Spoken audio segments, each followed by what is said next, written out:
Thank you. Yeah, like I said, usually when I say I come from AwareGO, people go with a wonderful Icelandic word that's ha.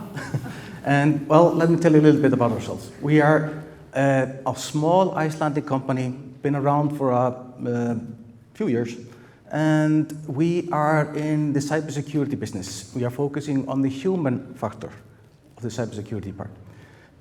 Even though we are small, we have big clients. We work for governments and nations, United Nations,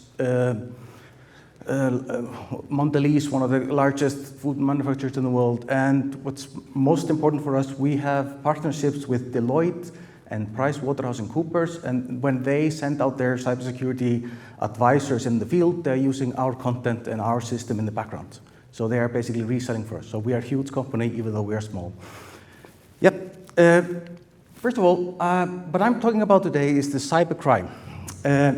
And if we just look at the landscape of the things that are most pressing for the human race at the moment, then it's things like water crisis, diseases, viral diseases, weapons of mass destruction, and so on. And in this picture from the World Economic Forum, you can see that it's on the vertical rise is the impact it has when this happens, and on the horizontal, it's the likelihood of bad things happening. And as you can see, the three purple dots there, cyber attacks, data fraud, and theft, and information infrastructure breakdown all connect to what we are doing. So, and it's predicted to be $10 trillion. It's like amazing numbers.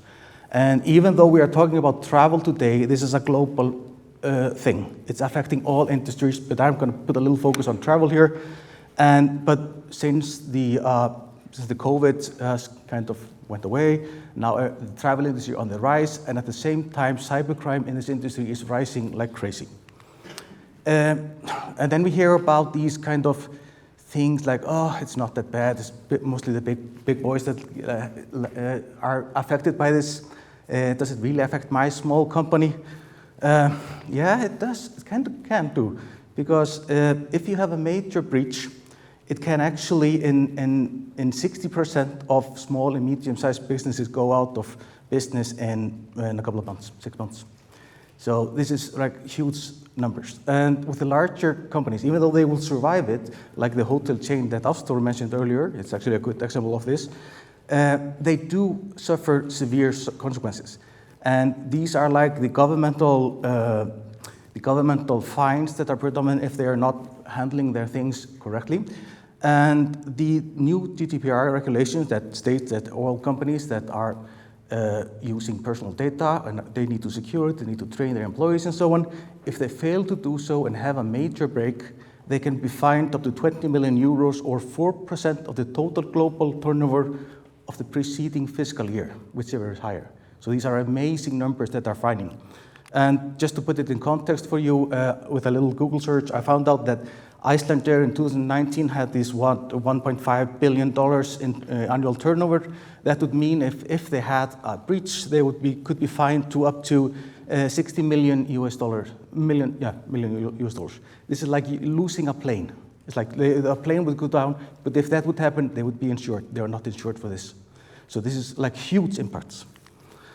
And it's not just the money, it's not just the fines, because it's also your brand gets poisoned, you lose a lot of sales in the consequences, you have unexpected expenses, because when this happens, everything just, it's a shitstorm. Everybody just goes on trying to fix this thing, and the business as usual is not anymore as it was. And you get, of course, these unexpected expenses, and you have to, you're not as attractive on the job market after this, because especially in IT, people don't really want to run into a shitstorm when they're looking for a new place to work at. So that really has these consequences. And of course, the legal penalties, other legal penalties. We could have private lawsuits and so on. And it's a really tough problem to attack, and it's really hard to solve completely, but what you can do is minimize the risk. So that's what we're doing. And if you know what you do, you are ready to invest in it, and it's basically investing in effort. It's not about paying some company money to do things for you, you have to do it yourselves. And that's it, thank you, and good luck on your journey in the shitstorm. No, just kidding. I'm going to give you a solution to it. Yeah, okay, so for 20 years or so, we have been fighting these threats with basically technology and processes. It's like we have the firewalls, we have been working on the IT side of things, and that's going actually pretty well. We're doing pretty well with the virus protections and so on. But what we are really missing is the people, because 85% of all successful breaches rely on the manipulation of humans. So you think about it, 85, it's like the biggest part of it. It's huge. And the reason it's not the hardest part is because it's really easy, really hard to teach humans. It's much easier to train computers. So I'm going to give you 6 easy steps. And this is just in general. It's not something related to AwareGO or something. It's just a general how you create a security awareness culture within your company. The first thing you need to identify is that not all your employees are the same. If you have a huge company, it does matter who knows what. And in this case, here we have like a security profile for a person within the company. And based on that, he knows 30% of what phishing is. Data leakage, he knows 52%. Password handling, he knows 89%. And physical security is 88%. Okay, this looks okay. But depending on who that person is, it's a huge difference. If it's a janitor, he doesn't have an email. It doesn't matter about the phishing. He doesn't have, the data leakage isn't like so important except with physical security. But, so he is like a low risk employee. But if it was a database administrator or somebody that has access to some sensitive data, this could be a huge risk. And so, first of all, you have to create those security profiles and then sort your employees into those groups. You don't need to train everybody on everything all the time. The next thing is to identify the threat areas and the key behaviors you want your employees to know. When you've grouped them all together, you have to go through the list of the possible threats that are out there. And if you just go with phishing, is he able to identify phishing email? Does he handle it with caution? Does he report it? And these kinds of things, it's all actionable key behaviors that you want to enforce with your workforce. And they are not phishing, it's all also about password handling, remote working, and so on. You have to identify what needs to be known, what do they need to do. And then when you have that, you associate those key behaviors and those threat areas with the security profiles you did earlier. And then this is your training plan on how you're going. The next step is selecting some training material and a learning management system that can support your needs. In many cases, companies already have like a training route or like a learning management system that they are already implementing for other things. And if not, then you need to have some way to distribute it and monitor it and do some reporting. And these are, and I'll go more into training material in a minute, but it's a huge step there. And then also, you need to have a tool to measure the status. Because otherwise you are stuck with the idea that you do something, you do some training, and the CEO comes to you and say, are we now safe? And you're like, I think so. I did send out the courses. But you need to be able to measure. That's the big thing here. And then you know how things are going. And then just basically start. And remember to measure regularly. You start by measuring, then you go and train, and then you measure again and train, and it's ongoing. It's an endless circle of assessing and training. So you're always finding out where the weak points are, and they're always coming up new threats, so you're always adding to the training path. So it's kind of a never-ending story. But it's not like you're doing nothing else. Don't get me wrong there, but it's something you need to be aware of. And a few like tips and tricks to think about. You need to create this culture of security awareness within the company. It can't be something that's one person's responsibility to take care of security. It has to be ingrown into the DNA of the company. And how you do that is basically making it easy for the employees to do the right things, by educating them, making it no shame, no blame policy, having it like it's okay to ask dumb questions, and like be frank about it. So talking about things is really important. And it's not just enough to train once a year. You need to have it continuous. You need to have some training and then some awareness that follows up. So it's kind of, you have to do a lot of these things. And it's, you train and then you maintain the knowledge and reinforce good behavior. One of the biggest threats out there is phishing. And it's really important to teach all your employees about phishing, how that works. And might go into details like what spear phishing or whaling is, or some of these variations of phishing. But and that's by far the largest one, and which is handling the travel industry the most. The next one, the other ones, don't leave them out. You have to train them also about physical security, about creating passwords and all that stuff. You need to train them also. So this is kind of a blind spot for a lot of companies. And really measure, again, I'm always talking about measuring the training efficiency.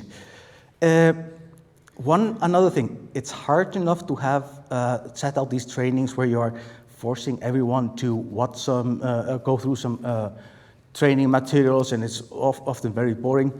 Do yourself a favor and select some training materials that is actually nice, actually good, and people like. Because otherwise your life is going to be hell. They're going to hate you. So we started out with basically creating those dreadful videos that everybody hated, and that was not fun. So we switched over to small bite-sized videos, and I'll show you an example of one of them. It really helps a lot when people like it. And like I mentioned, we micro-learnings or nano-learnings, this is what we found out that's been, the training in small doses works best. If you are putting it all in, so a person has to spend one whole day in learning about security, he's going to dread that day for all year. So don't do that. Have it in small dosages, make it easy, make it accessible. Now I'm going to do a high wire act and see if everything works. Show you an example of one of our videos.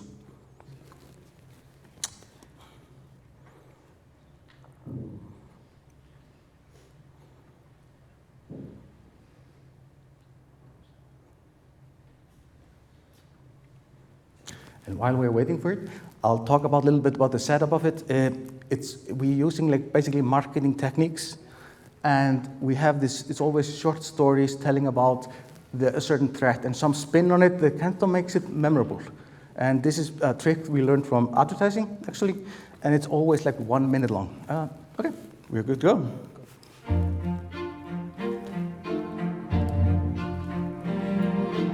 Having a strong password is like having a good toothbrush. No matter how good it is, you know it won't last forever. Eventually, you'll need to change it out for a new and better one.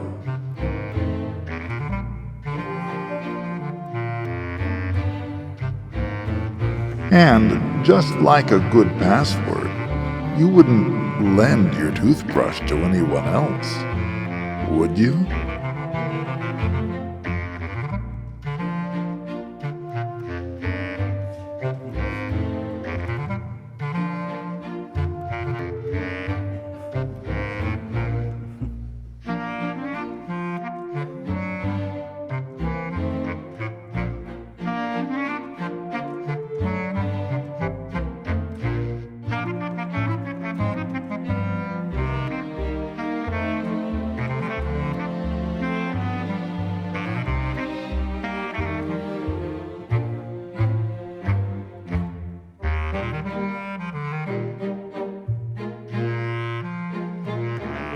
Next time somebody asks you for a password, you'll think about sharing your toothbrush, hopefully. Okay, yeah, I think let's go. I just have a couple of more slides. Notice how there's a person talking over it like a voice of God. This is so we can scale easily all over the world. We have customers all over the globe, and it works everywhere. Okay, so to sum it up in the end, first of all, create the security profiles, identify the threat areas and the key behaviors you want to monitor, make a plan and prioritize who needs to know what, make a training material, select a training material and a learning management system that fits your needs, and select a tool that you can use to measure the status. In the end, just start training and remember to measure regularly. That's it. Super simple. There's one, There's one thing more. I managed to persuade our marketing department to give me a lot of books.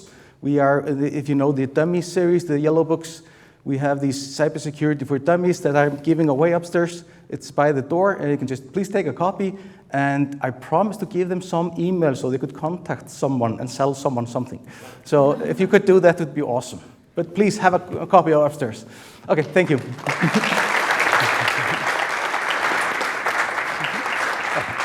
Thank you, Lee.